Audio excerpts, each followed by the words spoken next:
Hello there, this is Al. This video shows you how to install an aftermarket car stereo. What this means is either you still have your old factory unit and you want to upgrade it to a newer model, or you have an older radio that you want to enhance and upgrade.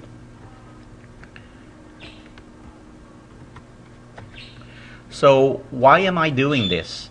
Because I wanted to have the following features. Either I want to have Pandora streaming internet music, hands-free calling, Bluetooth, iPhone and iPod to play, USB interface, cool looking display, and at the same time I want to keep my steering wheel controls. So here's your parts list. You need a new car stereo. In this case I'm installing a Kenwood. You need a trim plate, and you only need that if your new radio is smaller than the old radio.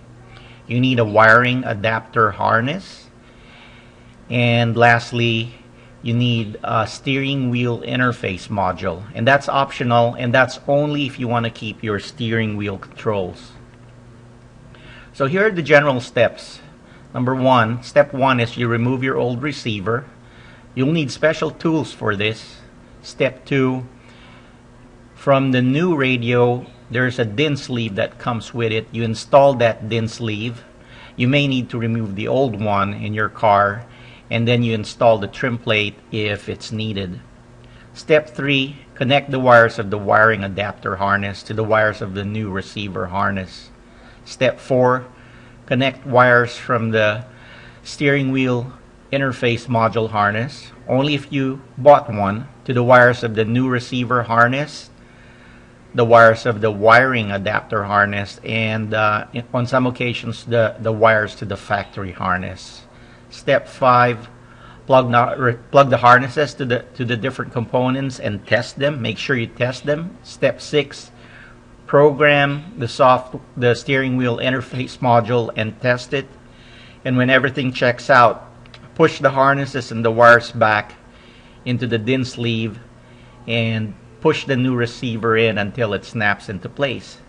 Then you're done.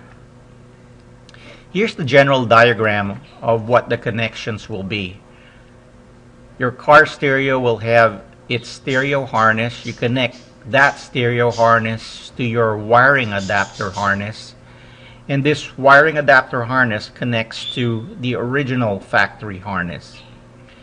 And then the optional steering wheel interface module connects both to the new stereo harness and maybe a wire or two from the original factory harness. This project takes about 3.5 hours to complete. At least it took me 3.5 hours. If you know what you're doing, you can probably do it in an hour and a half. The difficulty level on a scale of 1 to 5 for me would be a 3.5. Make sure you have the complete instructions, no exceptions, for your vehicle, and please read the instructions carefully. Otherwise, you'll be disappointed. Each car install will be different, especially for the software interface module. And lastly, good luck. Hi, this is Al. These are the parts you'll need. This is my new Kenwood stereo. Here's the stereo right here with a new a detachable faceplate. It's good for Pandora, HD radio, USB inputs, and iPhone. Can play the iPhone. Here's the wiring harness for the Kenwood stereo. Later on, I'll show you how to connect this harness to the other components that's needed. The next one is called the trim plate.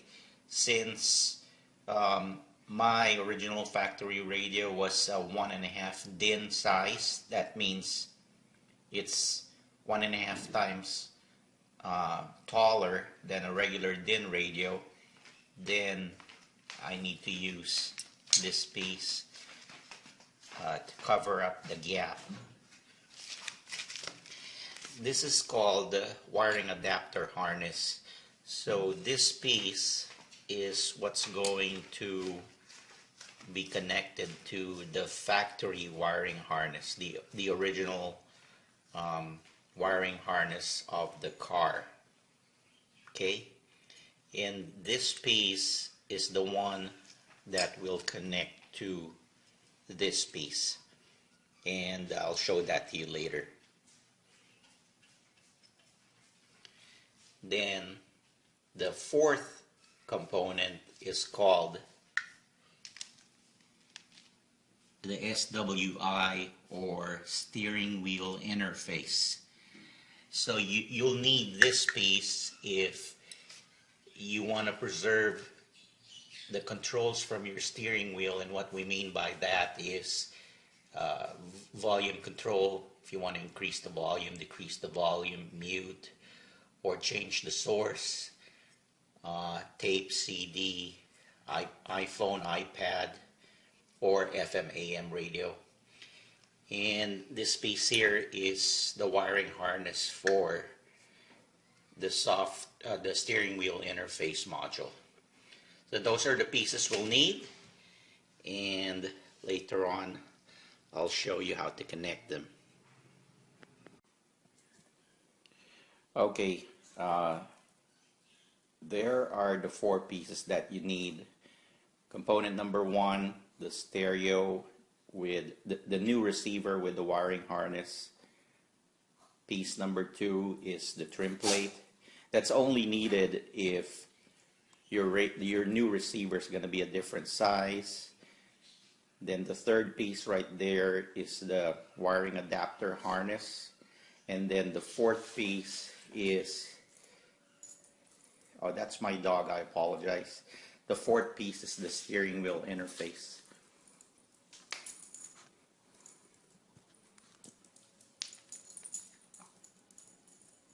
Okay, sorry about that, and we'll talk to you later. Okay, here's the car where we'll install the new receiver. It's an 03 Land Rover Discovery. It's my baby.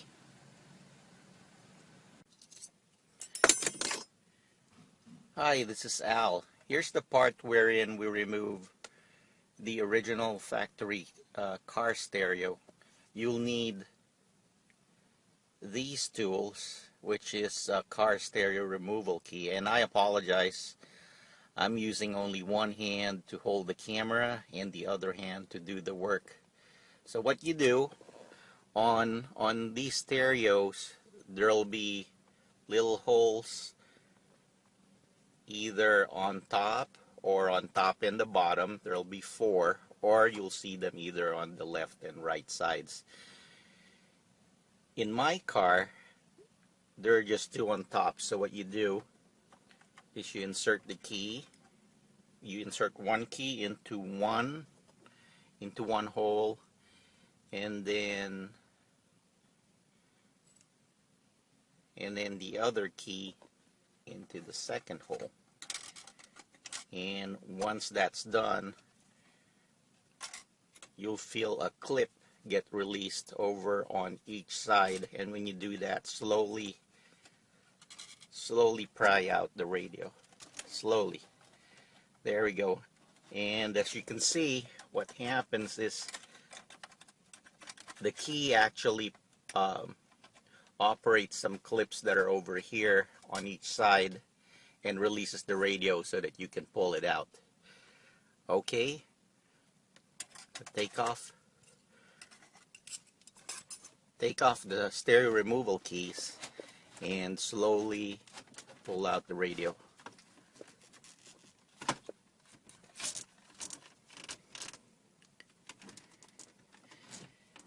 And the back of the radio, here's the antenna. In my case, I have two, and here are the harnesses. So these wiring harnesses are what's going to connect to the wiring adapters that I just showed you earlier. All right, I'll talk to you soon.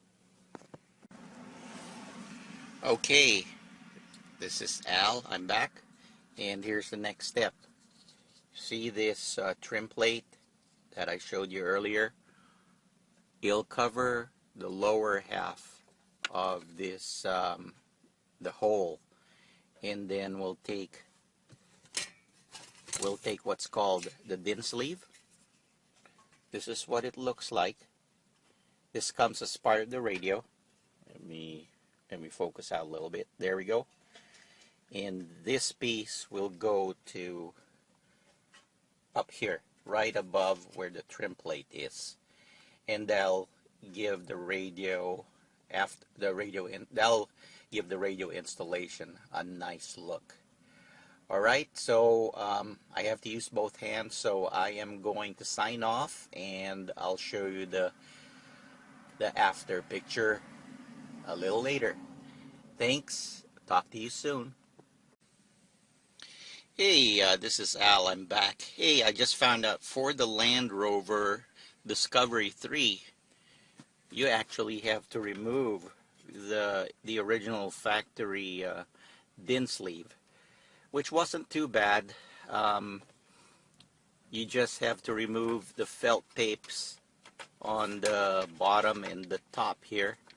Remove them, and then get a piece of blade and cut on the top, cut on the bottom, and then to take them out, I actually had to crunch them, fold them here, and then pull out.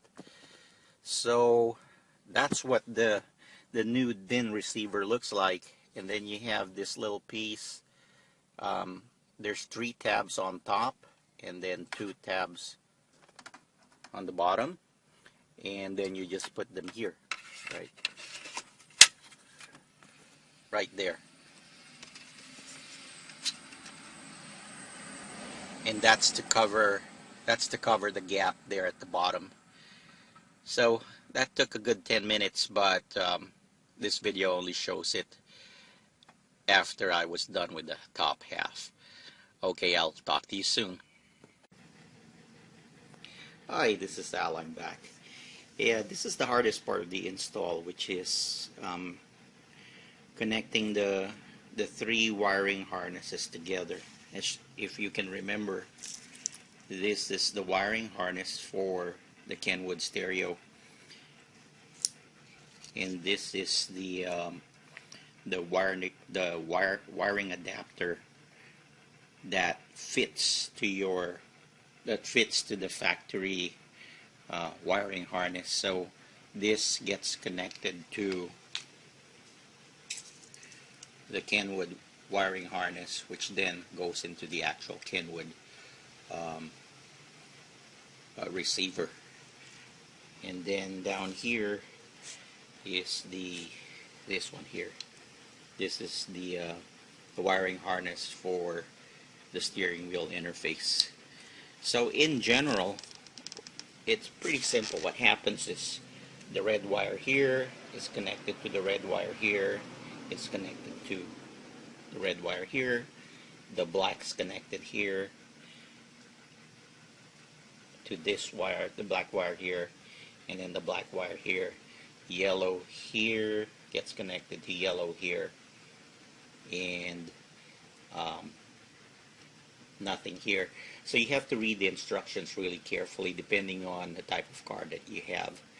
So what I chose to do is I chose the solder method. So here's my trusty old soldering iron, and I'm gonna solder my connections to get the best. If you don't know how to solder, or you want to do something else, then you can just buy what's called POSE connectors, POSE. You can get them from the electronics store for like $8, and you can connect your wires that way. So I will stop the video, and I'll show you the video after I'm done. Bye. Okay, I'm finishing up. This is what they look like, and after they're soldered. So the yellows go to the yellows, the blacks to the blacks, the reds to the reds, and just need to touch this up and we're good to go. So we're done with the longest part of the job. Everything from now should be downhill. Talk to you later. Alright, here are the connectors. I just terminated them with small blue plastic caps, and then I'll just to be safe, I'll wrap them with black electrical tape so that they're snug. But that's pretty much it. I will capture the video when I start installing or connecting the harnesses for the receiver. Talk to you soon. Hey, this is Al. I'm back. So, check this out. Here's the wiring adapter, and this is where you connect the original factory wiring harnesses to the old car stereo. And I connected a mic here. That'll be for my Bluetooth. This wire here is for the microphone, and then this one is the antenna wire. For the Land Rover, we had two, but I just used the one that fits here. This other one, you just tape it off and plug and push it inside later on. Other than that, the next step here is to program this the steering wheel interface. I'll probably not record that anymore because it's really dependent on which car you have. Whatever I do for mine most likely won't be good enough for yours. So I am just going to skip that step, but if anything else, it's really consult your user manual. So here's the radio, and we'll see if it works. Oops, okay. I guess I need power, so I'm gonna turn on the accessory switch, and let's see if it turns on this time.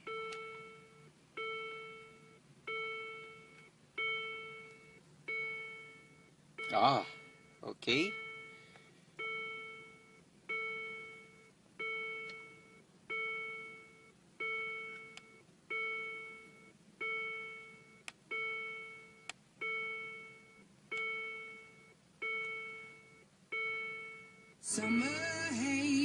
Okay, success. Adele is playing and my radio is sounding real nice. Okay, you know what I'll do is I'm gonna have to put this radio in here, as you can see, right? I think it'll look great. So I'll say goodbye for now, and I'll have one last shoot just to show you how it looks installed. Talk to you later. Hey, let me give you an idea how to program this steering wheel interface module, which is this guy over here. Like I mentioned, it'll really depend on what car you have, and you really need to read the instructions. But basically, the general idea is there's a radio select button right over here, and the radio select button depends on what type of car stereo you'll be installing in your car. In my case, for this Kenwood unit, it's radio select 3. So with a little screwdriver, you just turn this knob, and you can't see the numbers there, but I turned it. It came in. When it shipped in, it was on Radio Select 1. I just turned it to Radio Select 3 with a little screwdriver. Then there's a little LED here that lights up when you press this programming button here. So when we say programming, it's not a big deal. It's really teaching this device, trying to teach this device and training it to learn the steering wheel commands. It's really similar to programming your garage door opener in the car. No big deal. So what you do is you press this guy. While you're pressing this guy, you'll be going to your steering wheel. While keeping that button pressed, you hit the button for a second or two, and then the device, the SWI, lights up, and meaning it's programmed. In my case, for this car, there's only 3 buttons for controlling the radio: volume up, volume down, this mode button here, which toggles between radio, auxiliary, Bluetooth, and iPhone. And then this third button here, which is your tuner, or for the tracks, track up, track down, meaning move forward, move backwards. And that's pretty much it. The only other important thing is you do the programming for the SWI with the steering wheel wire unconnected. Don't ask me why, but that's what's in the instructions. You program the SWI module first, and then once you're done, then you reconnect these guys. That's pretty much it, and I will show you the completed installation in an hour or two. Thanks, bye. Okay, finally, I had to struggle to put the radio back in because of the extra harnesses. That took a good 20 minutes. But here's the completed installation. So there's the Kenwood radio, and it looks good. Let's give it a check.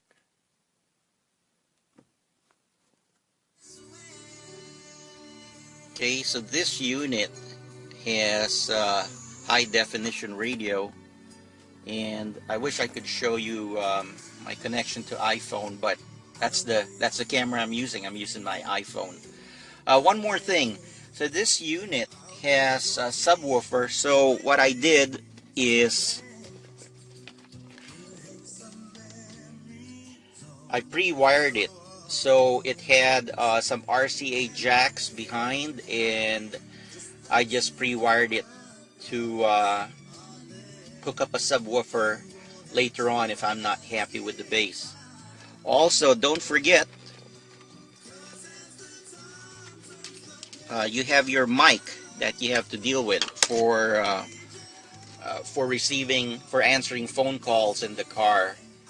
So here's the mic, and I guess I'm gonna put it somewhere here so it's out of the way, and it has a sticky in the back.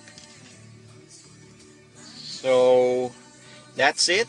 Hope this video helps, and you have a good one. Take care.